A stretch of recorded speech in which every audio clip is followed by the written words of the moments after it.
오늘 본문은 하나님이 베푸신 기적으로 인해서 홍해를 맨 땅 건넜던 이스라엘 백성들이 수르 광야라는 곳에 들어서면서 겪게 되는 첫 번째 고난을 말씀하고 있는데요. 수르 광야는 히브리어로 맨 담장, 벽이라는 뜻을 가지고 있습니다. 절체절명의 순간에 하나님께서 바다를 갈라주셔서 그 홍해를 걸었다니 이 얼마나 감격스럽고 기뻤겠습니까? 그런데 그 기쁨이 채 가시기도 전에 이스라엘 백성들은 거대한 절벽과 같은 한계 상황에 맞닥뜨리게 되는데요. 그 한계 상황은 바로 마실 물 없이 광야를 헤매는 것이었습니다. 많은 이들이 오늘 이 본문을 두고 이스라엘 백성들은 참을성도 참 없고 어리석어서 그 큰 기적을 보고도 단 3일 만에 불평했다. 이렇게 말합니다. 여러분은 어떻게 생각하십니까? 눈앞에서 바다가 갈라지는 기적을 봤는데 3일 만에 불평한다. 좀 문제가 있다고 생각이 들 수도 있는데요. 그런데 물 없이 실제로 광야를 걸어본 경험이 있는 사람들은 그 평가가 조금 다르다는 겁니다. 이스라엘 백성들은 어떻게 물도 없이 광야에서 3일이나 불평도 안 하고 참았단 말인가? 이렇게 말한다는 거죠. 이스라엘 백성들 중에는 노인, 어린이, 갓난 아기도 있었고 게다가 계속해서 그늘 없이 땡볕을 행군하는 중이었습니다. 광야를 지나는 사람에게 물이라는 것은 그저 단순한 물이 아니라 생명과도 같은 것 아니겠습니까? 사울 왕을 피해서 도망다니던 유다 광야를 헤매던 다윗과 그의 추종자 600명도 광야에서 만난 최대의 위기가 다른 게 아니라 물 문제였다는 부분에서 우리는 광야에서 물의 중요성에 대해서 충분히 이해할 수 있습니다. 그런가 하면 오늘 본문에 보니까 이스라엘 백성들이 이 수르 광야에서 3일간 물 없이 헤매다가 간신히 마라라는 이름의 샘물에 도착하는데요. 문제는 이 샘의 물이 너무 써서 먹을 수가 없었다는 겁니다. 성경 지리학자들은 이 지역의 물이 소금기가 워낙 강하다 보니까 짜다 못해 쓴맛까지 나기에 먹을 수 없었을 거라고 이렇게 설명하는데요. 아무튼 이 먹을 물이 간절히 필요한 상황에서 드디어 물이 딱 나타났는데, 그런데 먹지 못할 만큼 쓴 물이니까 참고 누르고 참고 눌렀던 그 불평이 터져 나온 겁니다. 원래 기대가 크면 실망도 큰 법이지요. 흡사 희망 고문과도 같은 상황이 펼쳐진 겁니다. 차라리 그냥 물을 발견 안 했으면 포기라도 했을 텐데, 물을 딱 눈앞에 놓고도 물을 발견했음에도 불구하고 마실 수가 없으니까 그 분노가 모세를 향해서 폭발해버린 겁니다. 여러분, 마라의 뜻을 아시나요? 이 마라는 쓰다, 괴롭다 이런 뜻인데요. 우리는 인생에도 이런 마라가 있지요. 자녀 교육에 올인했는데 그 자녀가 방황할 때,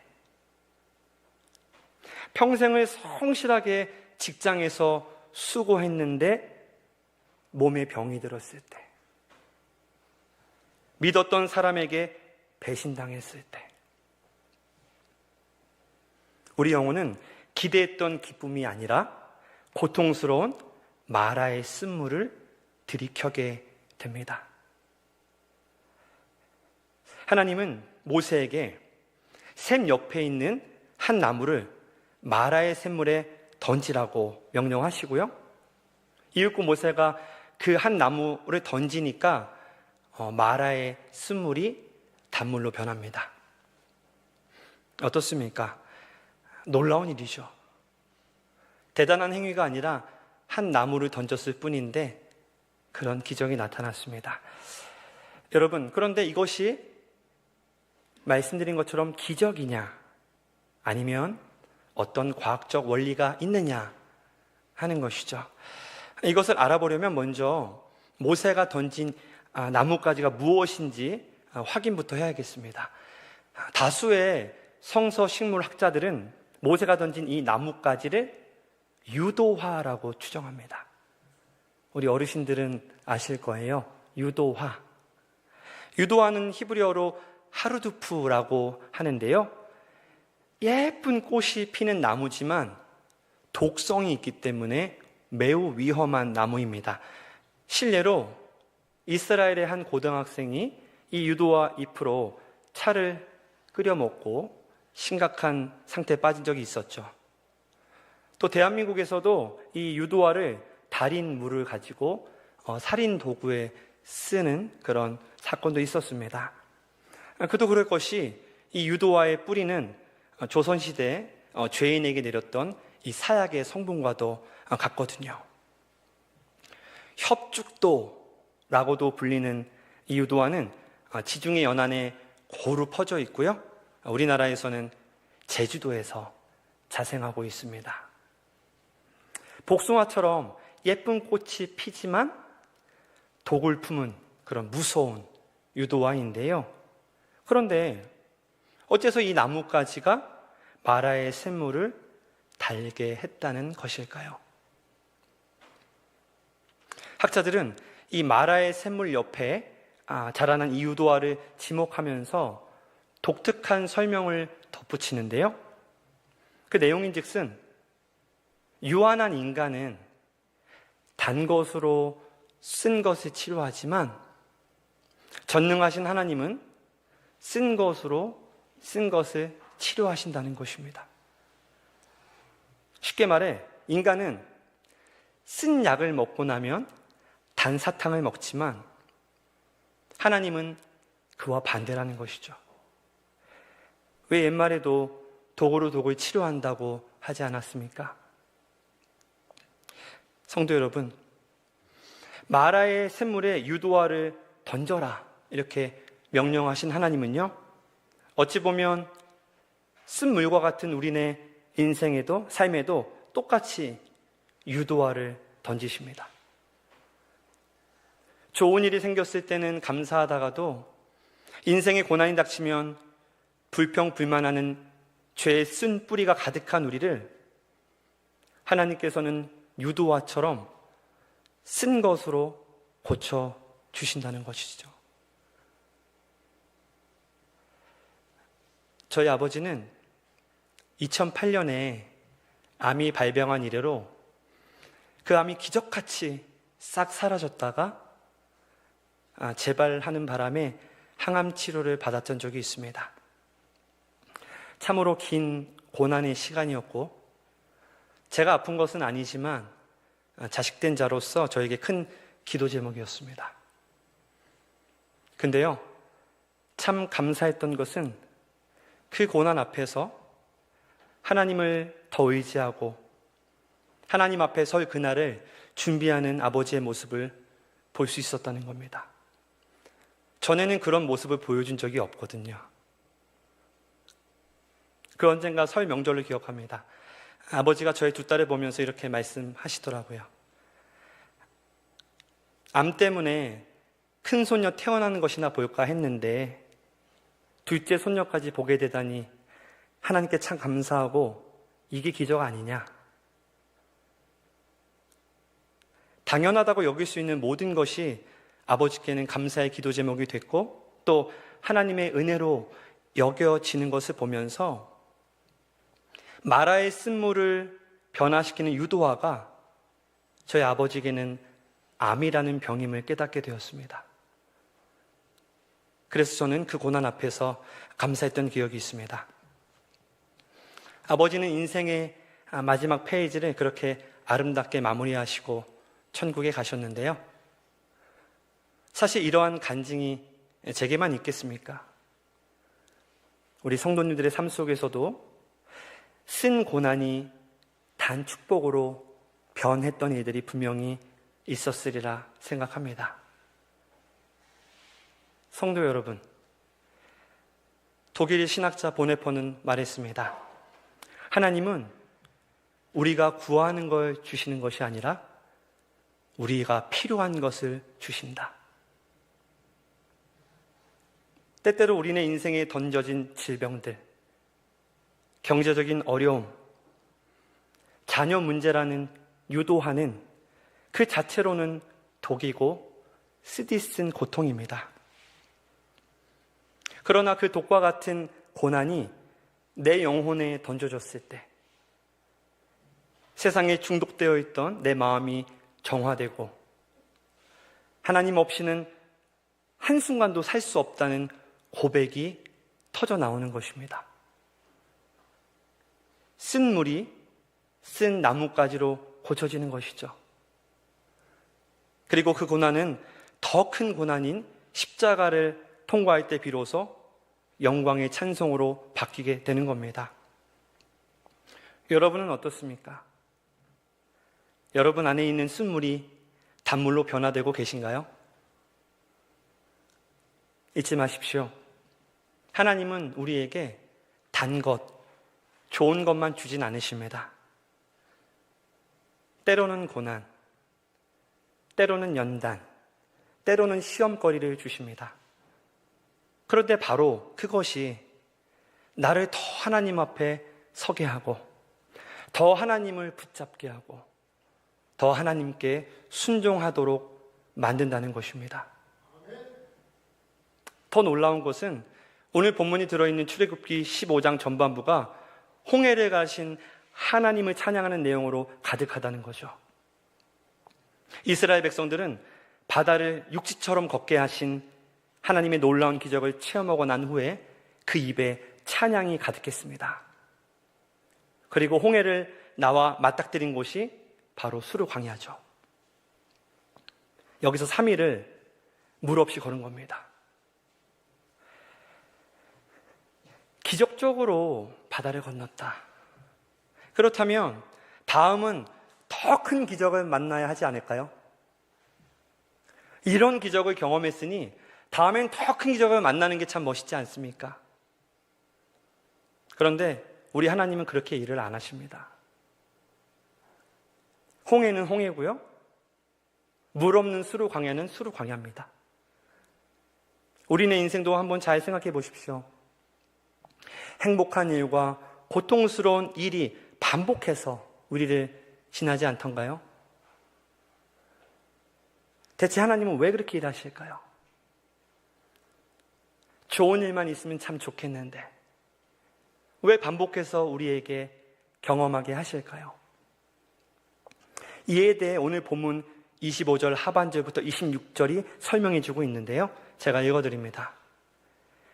여호와께서 그들을 위하여 법도와 율례를 정하시고 그들을 시험하실세 이르시되 너희가 너희 하나님 나 여호와의 말을 들어 순종하고 내가 보기에 의를 행하며 내 계명에 귀를 기울이며 내 모든 규례를 지키면 내가 애굽 사람에게 내린 모든 질병 중 하나도 너에게 내리지 아니하리니 나는 너희를 치료하는 여호와임이라.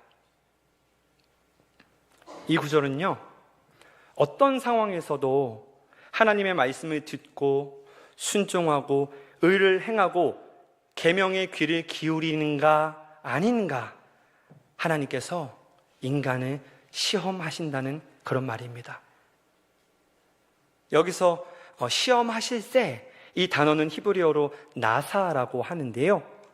우리를 파멸시키려는 유혹, 템테이션이 아니고 우리를 더 단단하게 연단시키려는 시험, 테스트의 의미입니다.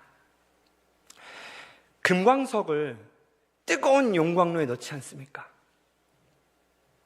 그 용광로에 넣을 때 그 넣는 이유가 그것을 태워서 없애버리려고 넣습니까?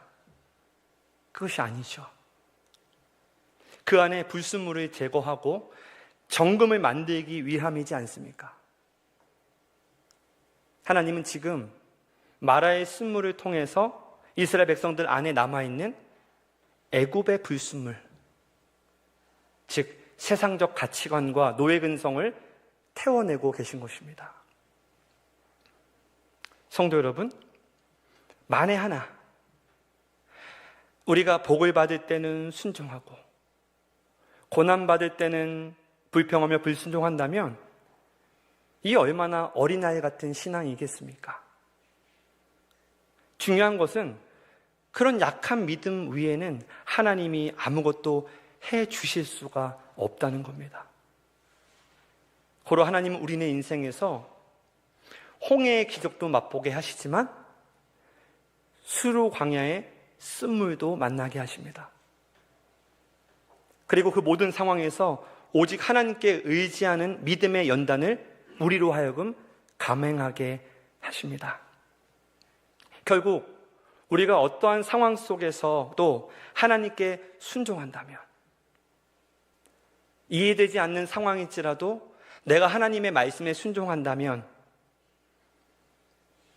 그렇다면 우리는 우리 몸과 마음에, 영혼에 그것을 치료하시는 여호와 하나님을 만나게 되는 겁니다. 그리고 본문 27절처럼 엘림이란 쉼터가 우리를 기다리는 것이죠. 고난으로 상한 몸을 치료했으니 이제 쉬라고. 물샘 12과 종려나무 70그루를 예비하신다는 건데요. 엘림이라는 것은 우리가 정말 소망에 맞이하는 그 나의 엘림이라는 것은 멀리 있지 않습니다. 마라에서 조금만 더 순종하고 나아가면 바로 그곳에 엘림이 있습니다. 성경이 마라에서 엘림까지의 거리를 말하진 않지만 지리학적으로는 불과 몇 킬로미터 되는 거리인데요. 쓴물 앞에서 주저앉아 원망하며 포기했다면 이스라엘은 12샘물과 70그루 종려나무의 축복을 맛보지 못했겠죠. 치료하시는 하나님, 여호와 라파 하나님을 만난 사람에게 엘림의 안식이 허락이 되는 건데요. 이 말씀이 믿어지는 여러분 되시기를 주님의 이름으로 축복합니다. 말씀을 맺습니다. 사랑하는 베델교회 성도 여러분, 인생에서 홍해가 갈라지는 듯한 기적을 맛보았다고 하더라도 언제든 우리에게 수루 광야와 같은 고난이 찾아올 수 있음을 기억하시고, 그럼에도 감사할 수 있는 여러분 되시기 바랍니다. 왜 그럴까요? 그 또한 하나님의 손길이기 때문에 그렇습니다. 그 고난도 하나님의 은혜이기 때문에 그렇습니다. 그리고 여러분은 그 문제로 인해서 비록 고되고 힘들고 눈물 나지만 그 고난으로 인해서 단 마음, 단 인생으로 변화되고 있기 때문에 그렇습니다. 우리네 인생 여정은 마라를 지나 엘림으로 가는 길이다, 이렇게 표현할 수 있습니다. 지금 혹시 마라의 쓴물 앞에 서 계신 분 계신가요? 내 힘으로는 도저히 마실 수 없는 고통의 현실 앞에 절망하는 분 없습니까? 그렇다면 눈을 들어서 곁에 있는 나무를 보십시오. 우리를 위해 이미 던져진 예수 그리스도의 나무 십자가를 한번 보십시오. 그 십자가가 내 인생의 쓴물에 던져질 때 여러분의 눈물은 찬송이 되고 여러분의 고난과 고통은 결국에는 간증이 될 것입니다. 아무쪼록 오늘 말씀을 마음판에 새기심으로 마라의 샘물과도 같은 쓰디쓴 내 인생의 문제들 앞에서 좌절하지 않고 포기하지 않고 끝까지 견딤으로 승리하는 삶을 살아내는 여러분 모두가 되시기 바랍니다. 하나님은 반드시 치료하시는 여호와로 우리에게 찾아오실 것이고 또 인생의 쉼터인 엘림을 허락하실 것입니다. 이 진리의 말씀을 믿으시고 남은 생에 하나님의 말씀 앞에 오직 순종함으로 나아가는 우리 모든 베델의 권속들 되시기를 주의 이름으로 간절히 축원합니다.